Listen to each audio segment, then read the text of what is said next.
I feel a little bit underdressed next to you, John. Where's my vest and where are my chest hair? Oh, you just got to own a belly sometimes. Yeah, I know. Yeah. It's an amazing outfit, mate. Well done. Now, beyond the costume, Yeah, looking deeper. You've managed to erect this amazing facility.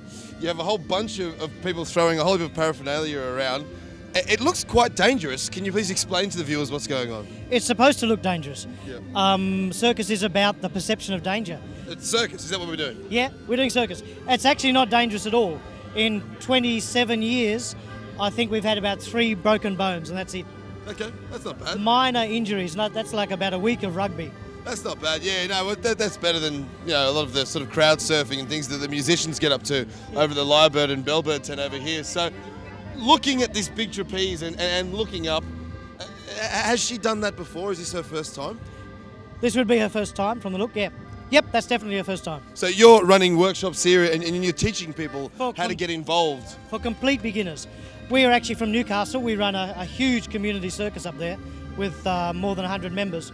And so we have this rig and we own part of the dome back there. And it's what we do. Great. Tell us what you plan to achieve by being down here for 3 days and letting everyone else jump all over your equipment. Ha! Gee, I have to get all philosophical for a moment.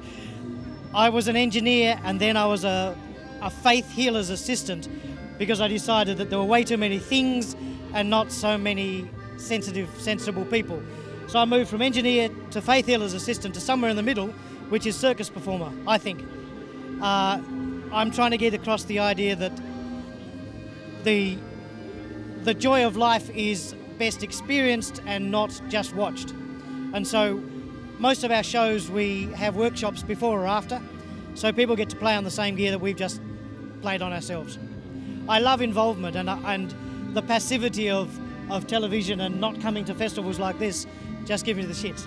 Exactly. So all of you there watching on your screen, what are you doing? Get a hula hoop. Yeah, you should be here. Pick up some oranges and start juggling. Otherwise, John's going to find you. You should come to the next Peats Ridge Festival. It's bloody marvellous. Now, you've got the trapeze here. I'm going to have a go of the trapeze very shortly, but cool. Talk to us about what happens during the circus. So what are some of your favourite tricks? What are your little magic numbers? All right, it's actually a tissue rather than a trapeze. Yeah, the tissue, yeah, it's just easier not to hurt yourself with. I love balances. Over there's about 10 people doing balances, standing on top of each other, standing on various bits. It's about the most intimate thing you can do with a person apart from have sex. Yeah. It's just really lovely. Yeah. And you do it with strangers, and people don't look at you strangely. And inside your circus, how many people do you have? What's the crew, and how do you recruit them? I guess this isn't a bad way to recruit them, but yeah, how does? Oh, look, circus is a dream for lots of people. We run workshops in all sorts of places, like here. This is where we meet our friends from Sydney.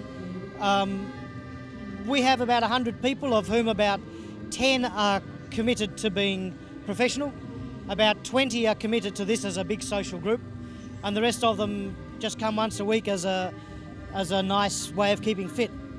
We train together. The core group of about 20 trains together 3 times a week, eats together 3 times a week. We celebrate each other's birthdays. We dress up silly. So how does it work? You know, there is the saying, "Run off with the circus." Yeah. Well, it's pretty much like that, isn't it? The circus hardly travels. I mean, travelling is a highly unsustainable thing. People do circus here.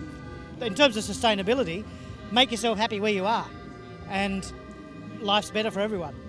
Now you've stepped away from the desk and being an engineer and you thought that maybe that people need to connect and communicate a little bit more, because there are all these great theories out there and all of these great programs, but you do need people on the ground getting a bit of action going at the grassroots level. Is that what you're working on at the moment?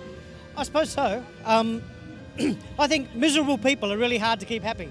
Happy people are really easy to keep happy. Sounds silly, but miserable people are the ones that need to go and buy 17 cars and fight wars. If you get a bunch of happy people, they're not likely to be combative and they're not likely to be consumerist. So I'm starting from that point. show people how happiness is generated. And it's generated by, amongst other things, non-competitive group pleasure. Yep, participation. Getting together like all of these crazy guys behind us. And I mean, there's probably 100 people here. Yeah, well, was that a big step? I mean, sort of stepping away from the corporate world and just going out on a whim, was that a big decision? Nah, it was easy. I hated it. I mean, it's easier to let go of things that aren't enjoyable. And yeah, you make a lot more money, but then you have to spend it on overseas trips to keep yourself happy. Yeah. I just keep myself happy this way. Great. You cut out the middleman. Yeah, exactly. Now, talk to me about what we're doing here at Peats Ridge, because this festival has a very strong focus on eco and sustainability, but you've arrived, you've got all of these massive structures. Yep. So people might think, well, how can it be a sustainable festival if there's all this equipment and gear that's been brought in? So what is it that you do to sort of minimise your footprint? That thing weighs 200 kilograms. That's an incredibly light structure. The stage is made out of second-hand plywood that I found on a building site, and it was actually given to me by permission. Okay, I didn't even steal it. No, that's fine. They won't be watching anyway. It's but good work. Yeah, I was pleased with it. So it's a scrap stage, and it sort of looks it too. But we've had probably 50 people on the stage, all jumping up and down the party. It's strong. It's strong. You got it going. Okay. Brains and scrap produced a stage. So a bit of scrappage going on here then, yeah? Exactly. Yeah. You're about to be hung from some scrap. The steel isn't, of course. That's good old BHP steel.